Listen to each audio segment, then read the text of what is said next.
Ono ye muzungu boda nga tekitegeddeko nti amanya g'amatuufu ye Reid James Samuel Amin munnansi wa New Zealand abadde yeegulidde erinnya wano mu ggwanga naddala ku mikutu gimugatta abantu n'okusingira ddala ogwa TikTok. Here we are with Muzungu boda. We are all gentlemen. We have run out of Mafuta. Pasha has been driving us.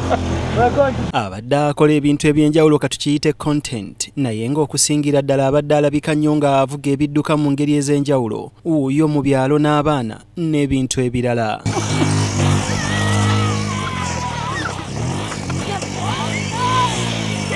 Bwe yateekebwa ku nnyonyi okuddizibwayo okwabwe bannayuganda bangi baavayo ne basitula amaloboozi gaabwe nga beebuuza omusajja abadde atumbula eggwanga mu bintu ebyenjawulo, omuntu abadde ayamba abantu abalala, kale lwaki agobeddwa? Wabula ebibuuzo bino byonna biddiddwamu Ssekama wa Minisitule y'ensonga z'omunda Simon Peter Mundeyi. Amufulumya eggwanga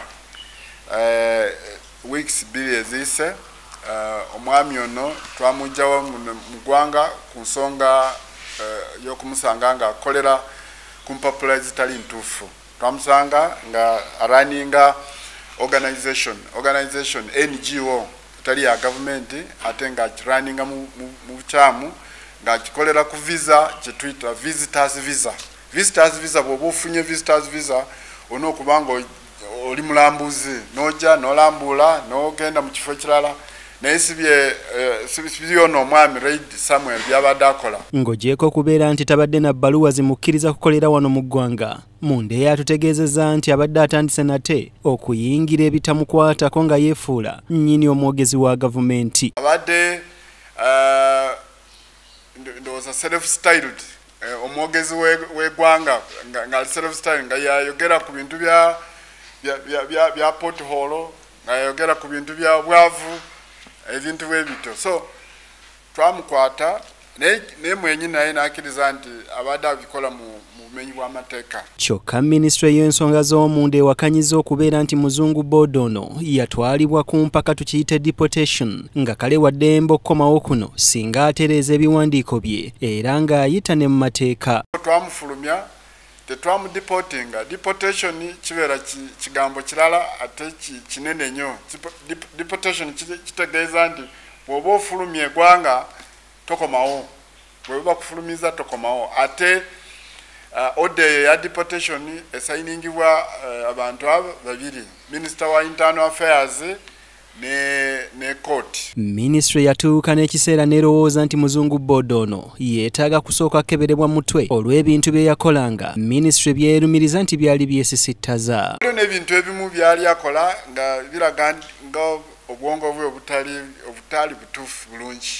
Twalabako akatambi ng'azaanya n'abaana ng'abakutte ng'abaana bakoona emito wansi ku kolasi ng'abaana obalaba bakaaba ane kyokka ye ng'aseka bisesi.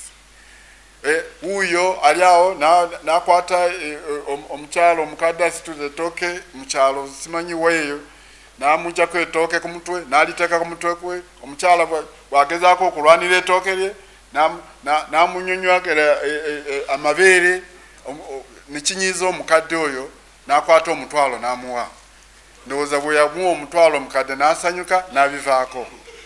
So ebintu ng'ebyo tulowooza nti tebyali bituufu. Okukakasa kino Mundeyi atutegeezezza nti mu kumufulumya eggwanga bwe yatuuka ku kisaawe eky'ennyonyi mbu yavumaavuma bali nga kale ky'ataayogera tekiriiyo ku nsi. Bwe twali tumufulumya ku airport yeeyisanga ekitagasa ku airport ng'aleekaanira abakozi ba gavumenti buli gwalaba. Here we are with Muzungu boda. We are all gentlemen. We have run out of Mafuta. Pasha has been driving us.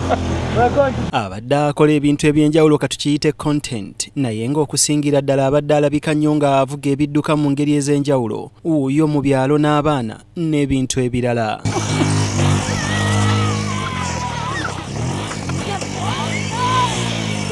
Bwe yateekebwa ku nnyonyi okuddizibwayo okwabwe bannayuganda bangi baavayo ne basitula amaloboozi gaabwe nga beebuuza omusajja abadde atumbula eggwanga mu bintu ebyenjawulo, omuntu abadde ayamba abantu abalala, kale lwaki agobeddwa? Wabula ebibuuzo bino byonna biddiddwamu Ssekama wa Minisitule y'ensonga z'omunda Simon Peter Mundeyi. Amufulumya eggwanga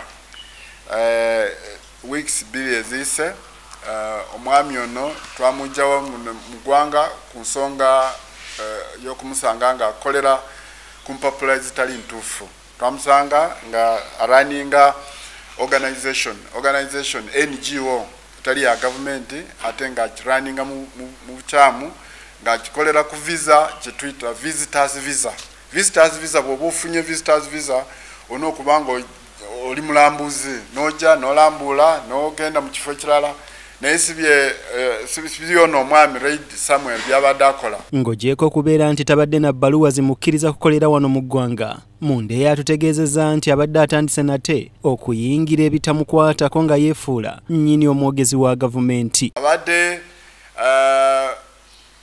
ndowooza self-styled omwogezi w'eggwanga nga self-styled nga yayogera ku bintu bya pothole, nga yayogera ku bintu bya bwavu, ebintu bwebito. So twamukwata naye mwenyini naye n'akkiriza nti abadde abikola mu bumenyi bw'amateeka. Kyokka minisitule y'ensonga z'omunda ewakanyiza okubeera nti muzungu Board ono yatwalibwa ku mpaka tukiyite deportation nga kale waddembe okukomawo kuno singa atereeza ebiwandiiko bye era ng'ayita ne mu mateeka. Twamufulumya tetwamudeportinga. Deportation kibeera kigambo kirala ate kinene nnyo.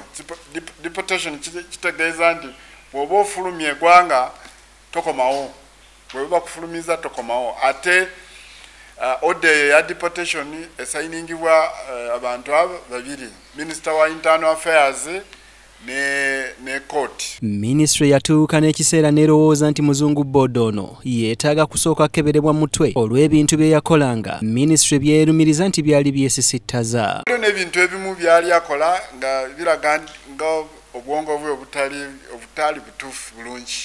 Twalabako akatambi ng'azaanya n'abaana ng'abakutte ng'abaana bakoona emito wansi ku kolasi ng'abaana obalaba bakaaba ane kyokka ye ng'aseka bisesi. Uyo ali awo n'akwata omukyalo omukadde asitudde ettooke mu kyalo simanyi weeyo n'amuggyako ettooke ku mutwe n'aliteeka ku mutwe kwe. Omukyala bw'agezaako okulwanira ettooke lye n'amunyonywakera amabeere nekinyiza omukadde oyo n'akwata omutwalo n'amuwa. Ndowooza bwe yamuwa omutwalo omukadde n'asanyuka n'abivaako. So ebintu ng'ebyo tulowooza nti tebyali bituufu. Okukakasa kino Mundeeye atutegeezezza nti mu kumufulumya eggwanga bwe yatuuka ku kisaawe ky'ennyonyi mbu yavumaavuma bali nga kale ky'ataayogera tekiriiyo ku nsi. Bwe twali tumufulumya ku airport yeeyisanga ekitagasa ku airport ng'aleekaanira abakozi ba gavumenti buli gwalaba